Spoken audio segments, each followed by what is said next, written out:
गुरुजी, मैंने जैसे आप रामायण और महाभारत और गीता पर मैंने सुना, तो उस पर था कि आप रामायण वाचने से और गीता वाचने से आप ईश्वर की प्राप्ति नहीं कर सकते, वो तो एक जीवन जीने का एक तरीका बताया गया कैसे मर्यादा। हमने ही बोला था ये। हाँ, आपने कहा था जी।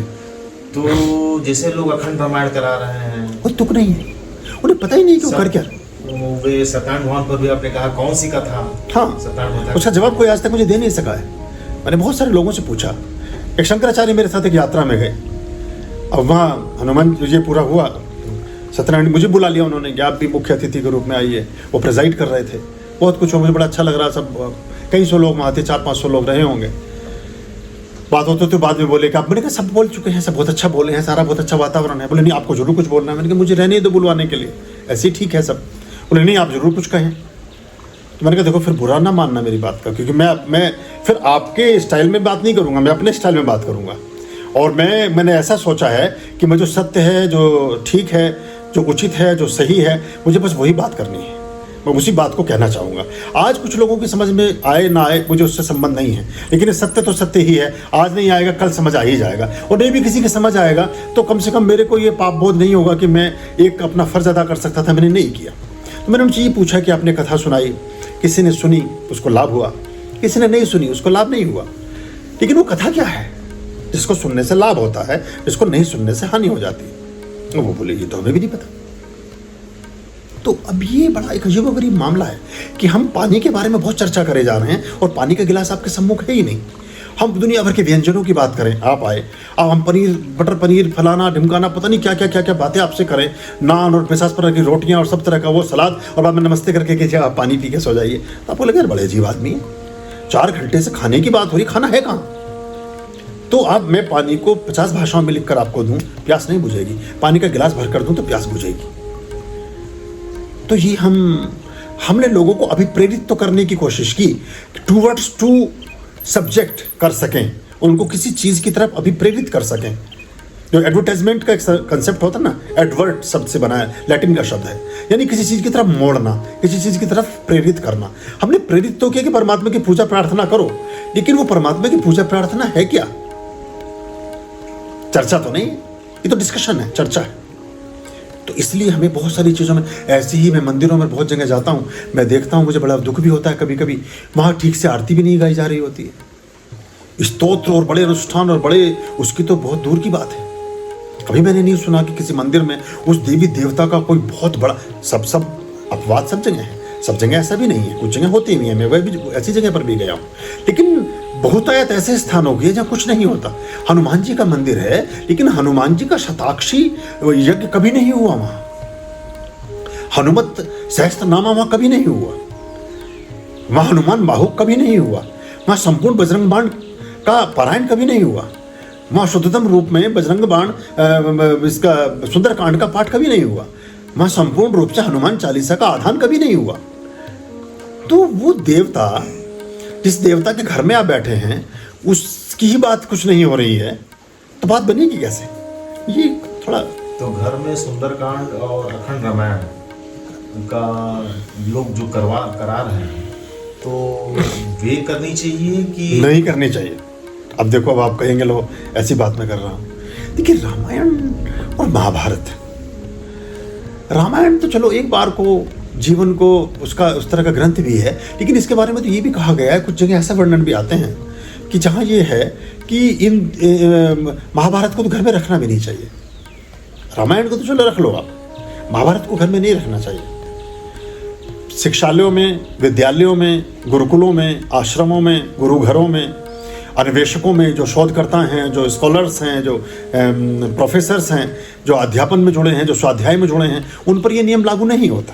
लेकिन सामान्य जन की हम बात करें, महाभारत में है क्या पूरा आप देखें तो गीता ठीक है, गीता में कुछ चीज़ें हैं, लेकिन गीता भी हाउ टू लिव, जीवन को जीने की एक शैली है, पूजा पाठ की पद्धति नहीं है वो। तो पूजा पाठ की पद्धति से तो हम बहुत दूर हैं, और वो चीज़ें बहुत साधारण ढंग से उस तरह से हो गई हैं।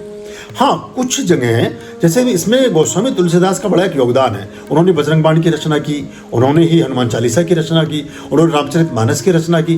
रामचरितमानस में कुछ ऐसी चौपाइयाँ हैं कि उन चौपाइयों को अगर विधि विधान से, वो तिल के साथ, गौघृत के साथ, कुछ और विशेष चीज़ों के साथ पंचगव्य हैं, पंचद्रव्य हैं, उनके साथ कुछ निश्चित ढंग से, कुछ निश्चित तिथियों में, कुछ निश्चित अग्निहोत्र करने से, कुछ निश्चित पूजा पाठ करने से, कुछ निश्चित जाप करने से कुछ निश्चित फलों की प्राप्ति होती है। ये तो ठीक है, लेकिन उसमें बहुत सारा पक्ष तो ऐसा है जिसकी जरूरत ही नहीं है। तो जो चीज़ सीधे सीधे टेस्टेड और वेरीफाइड है उसको ही हमें करना चाहिए ना। अब जो स्वस्ति वाचनम और शांति प्रकरणम है, ईश्वर स्तुति प्रार्थना उपासना मंत्र है, बहुत सारे जो भी हमारे बहुत सारे अध्याय हैं जिनसे हम पूजा पाठों को संपादित करते हैं, जो भी तर्पण के कर्म हैं, चाहे श्रावणी के कर्म हैं, चाहे स्वाध्याय के कर्म हैं, चाहे हमारे और जितने भी तरह के हमारे संस्कार हैं, 16 संस्कार हैं, 16 के 16 संस्कारों से संबंधित अनुष्ठान हैं, उन सबको करने के लिए भी सारे वेद को पढ़ने की परामर्श नहीं है।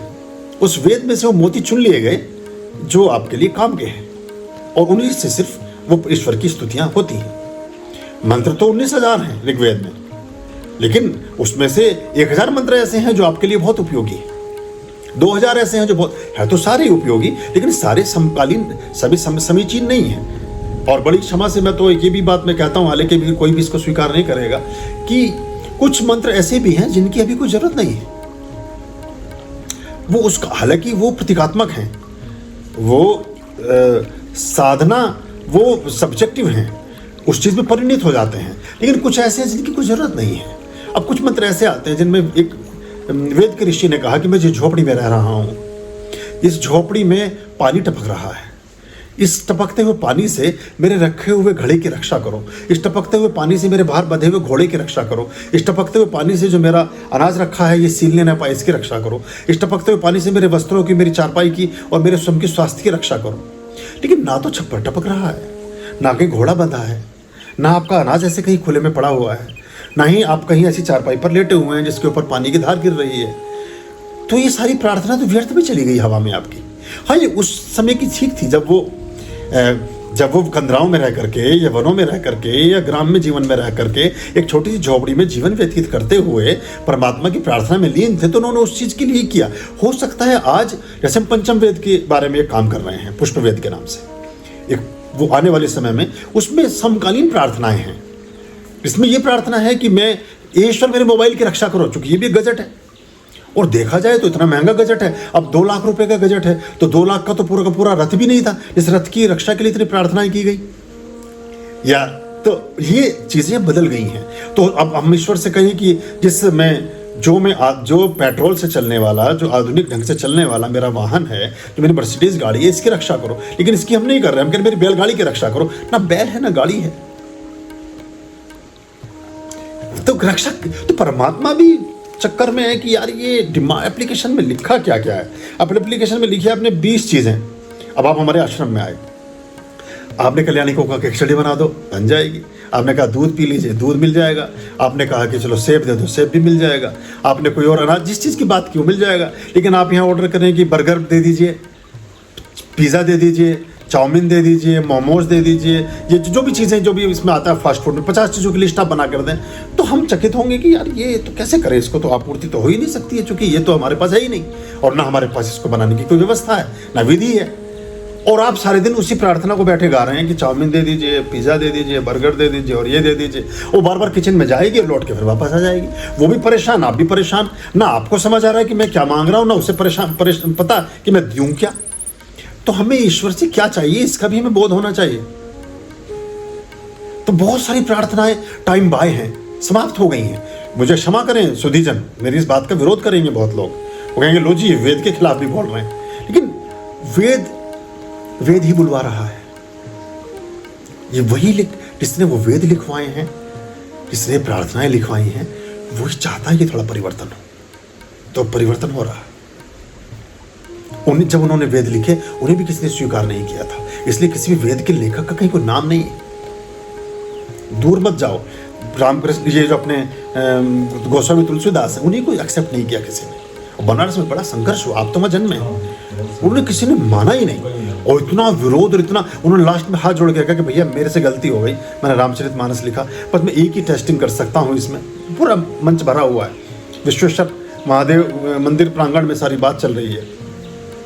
उन्होंने कहा मैं तो एक बात कह सकता हूँ कि भैया इस ग्रंथ को सभी 5-10 ग्रंथों के साथ रख दो, सबसे नीचे दबा के रख दो, जो भी आप इस समय ग्रंथ लिए, जो पुराण उरान जो भी चीज़ें आपने रखी हुई है, इन सब के साथ रख दो और फिर उसे एक संदूक में बंद कर दो और संदूक का ताला लगा दो।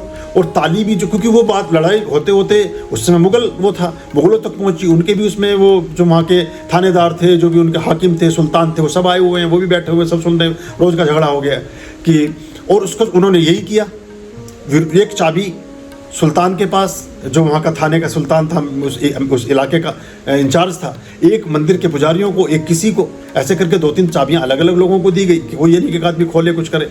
और अगले दिन आकर के देखा तो रामचरितमानस सबसे ऊपर रखा था। फिर उन जो लोग अभी गोस्वामी तुलसीदास को घूर रहे थे, उनका मजाक उड़ा रहे थे, तो थोड़ा सा उनकी तरफ उनकी जरा वो घबराए, डरे, ये क्या चक्कर है, ये क्या बात है। उन्होंने ये कहा कि अगर मेरे ग्रंथ में मेरी लिखी हुई बात परमात्मा की वाणी है तो स्वतः ही ऊपर आ जाएगी, और अगर नहीं है तो नीचे रह जाएगी, मैं अपनी बात को विड्रॉ कर लूँगा। तो वो हुआ। ये बहुत बड़ा अद्भुत चमत्कार, ये इतिहास का एक साक्ष्य है, कोई मेरी मनगढ़ंत कहानी नहीं है। आप इसकी हिस्ट्री में जाएंगे तो आपको पता चल जाएगा इसका। तो ये ऐसे फिर माना उनको, फिर उनको गोस्वामी जी कह के प्रणाम भी शुरू किया, उन्हें थोड़ा बैठने के भी स्थान दिया गया, उनकी बात भी लोग सुनने लगे, ये सब कुछ होने लगा।